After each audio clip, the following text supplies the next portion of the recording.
Assalamualaikum warahmatullahi wabarakatuh. Kami dari kelompok 3 akan menjelaskan topik 3A, yaitu berorientasi pada tindakan. Anggota yang pertama adalah Nurfaiza Usman, yang kedua Sarah Rahmawati, dan yang ketiga adalah Rani Rizky. Yang pertama adalah ciri-ciri pengusaha. Salah satu ciri seorang pengusaha adalah pikirannya yang lebih berorientasi pada tindakan atau action. Tidak hanya sekedar bermimpi, berkata-kata, berpikir, atau berwacana. Seorang pengusaha selalu ingin menghadapi risiko, ketidakpastian, dan keterbatasan dalam setiap masalah yang dihadapi. Maka seorang pengusaha harus menghindari beberapa hal, yaitu yang pertama adalah no action talk only, yang kedua no action dream only, dan yang ketiga no action concept only. Karena NATO hanya akan menghasilkan gosip, sedangkan NADO hanya akan menghasilkan visi tanpa tindakan, dan NAKO hanya menghasilkan teori dan falsafah. Selanjutnya, ada 8 sifat yang menghasilkan tindakan efektif. Yang pertama, jadilah proaktif. Yang kedua, bermula dari ujung pemikiran. Yang ketiga, dahulukan yang utama. Yang keempat, berpikir menang-menang. Yang kelima, memahami untuk dipahami. Selanjutnya, sinergi. Dan yang ketujuh, menajamkan ketahanan, fleksibilitas, dan kekuatan. Terakhir adalah menemukan keunikan dan membantu orang lain menemukannya. Yang pertama, jadilah proaktif. Nah, jadilah proaktif di sini maksudnya mengambil inisiatif untuk bertindak, bukan menunggu atau berwacana. Mengambil tindakan sebelum sebuah kejadian yang tidak dikehendaki muncul. Jadi, bersikap proaktif artinya itu bertanggung jawab atas perilaku kita sendiri di masa lalu, di masa sekarang, maupun di masa mendatang, dan membuat pilihan-pilihan berdasarkan prinsip-prinsip serta nilai-nilai ketimbang pada suasana hati atau keadaan. Yang kedua adalah bermula dari ujung pemikiran. Tidak sekedar tujuan, tetapi tujuan yang benar. Agar mencapai tujuan yang benar, tuliskan misi pribadi hidup Anda yang menggambarkan tujuan dan citra diri. Misi pribadi ditemukan melalui serangkaian tindakan atau kejadian-kejadian pahit sehingga membentuk kebajikan dan filosofi hidup.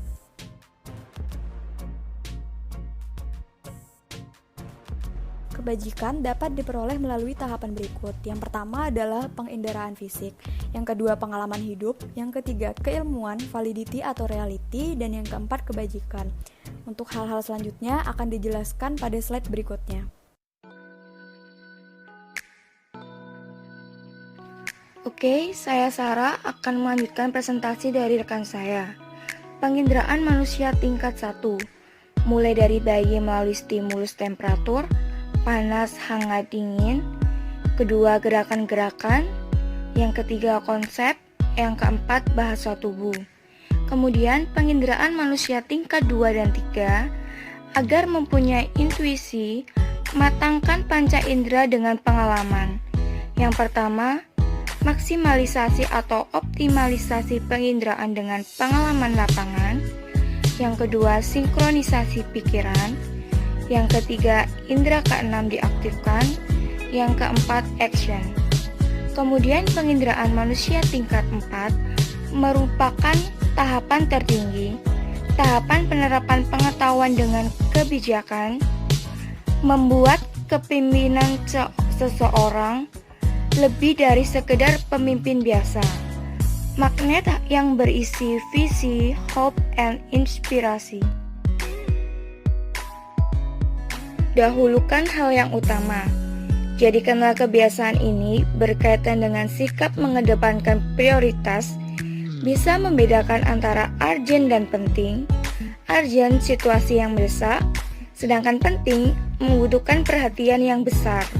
Maksud dari pernyataan tersebut yaitu seseorang harus fokus pada hal-hal yang urgent atau mendesak dengan membuat suatu prioritas, dan menyadari bahwa tidak semua hal dikategorikan prioritas. Hal yang paling penting atau membutuhkan perhatian besar harus diutamakan. Ada sebuah ungkapan yang berbunyi, manusia yang gagal adalah manusia yang tidak bisa membedakan mana pekerjaan prioritas dan mana bukan. Ungkapan tersebut dapat diartikan, bahwa setiap orang harus bisa mengedepankan sebuah prioritas ketika melakukan sebuah tindakan dalam menghadapi suatu masalah.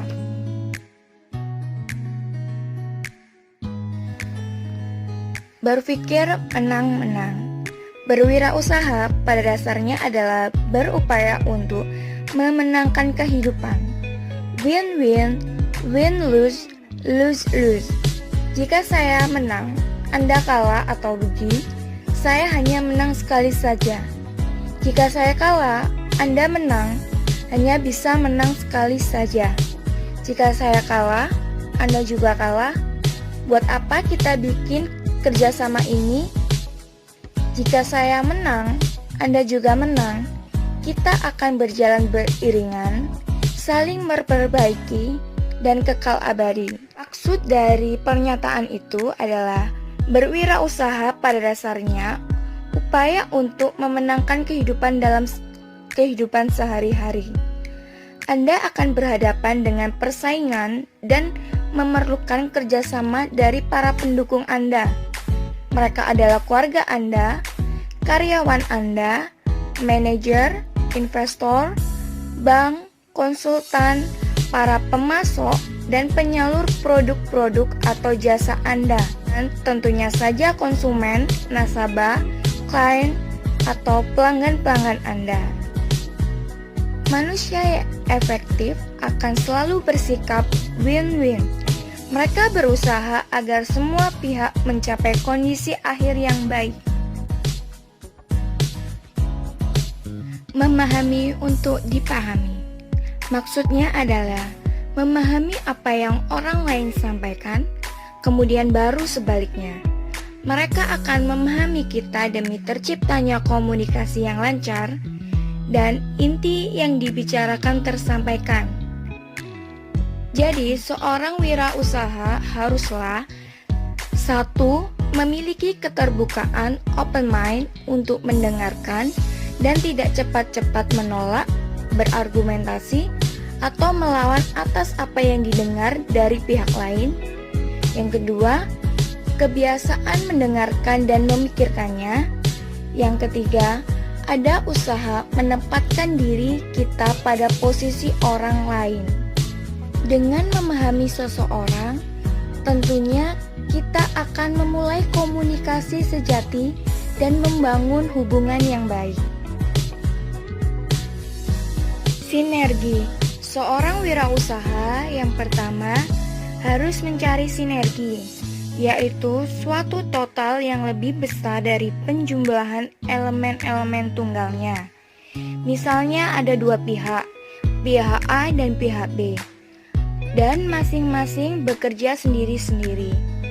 Masing-masing hanya akan menghasilkan 5 buah, dan kalau dijumlahkan A plus B sama dengan 10. Dengan sinergi antara A dan B, maka 5 ditambah 5 sama dengan 10. Selanjutnya, sinergi yang efektif sangat bergantung pada komunikasi. Merupakan buah dari sikap saling menghargai, sikap memahami, dan bahkan memanfaatkan perbedaan-perbedaan yang ada dalam mengatasi masalah dan memanfaatkan suatu peluang. Jadi, buat kalian, carilah rekan usaha yang saling melengkapi, yang berorientasi pada sinergi, agar Anda dapat berorientasi pada tindakan. Selanjutnya, menajamkan ketahanan, fleksibilitas, dan kekuatan.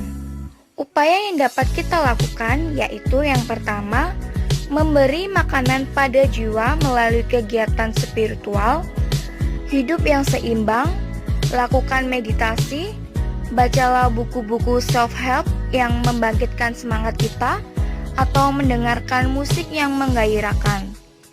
Yang selanjutnya, jangan pernah takut menghadapi kesalahan kecil. Ingat sebuah ungkapan, ketika manusia menciptakan pensil, manusia juga menciptakan penghapus. Terima kasih. Assalamualaikum warahmatullahi wabarakatuh. Saya Rani Rizky Nurlaini dengan NIM 397. Sebelumnya, terima kasih atas kesempatannya. Sifat terakhir yang menghasilkan tindakan efektif yaitu temukan keunikan pribadi dan bantulah orang lain menemukannya. Dari perilaku efektif menjadi luar biasa, mulailah dengan menemukan atau mengenali keunikan diri sendiri. Sikap untuk menemukan keunikan pribadi sangat membantu dalam mengatasi masalah, karena sesuai spesifikasi dan keahlian diri, sehingga penyelesaian dapat teratasi dengan lebih baik. Dalam suatu usaha atau suatu bisnis, perlu mencari keunikannya. Karena semakin unik, maka semakin dicari, semakin langka, maka semakin berharga. Potensi diri pada 4 elemen utama yaitu yang pertama pikiran, kedua tubuh, ketiga hati, keempat jiwa. Potensi diri ini diperlukan dalam menemukan keunikan. Jika pikiran terus dikembangkan dan visi yang hebat dapat dirumuskan, maka hal tersebut dapat memampukan seseorang untuk mengembangkan potensi terbesar dari diri seseorang, lembaga, atau perusahaan. Hal ini berlaku juga dalam kaitannya membantu orang lain untuk menemukan keunikan pribadinya.